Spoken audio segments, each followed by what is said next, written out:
You ask Tiger to solve. This deals with linear equations with one unknown.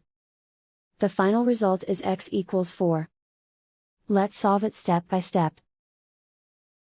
Group all constants on the right side of the equation.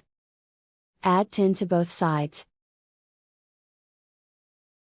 Simplify the arithmetic.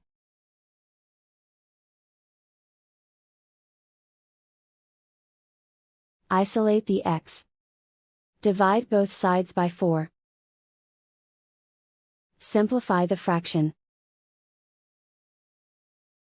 Find the greatest common factor of the numerator and denominator. Factor out and cancel the greatest common factor. And so the final result is x equals 4.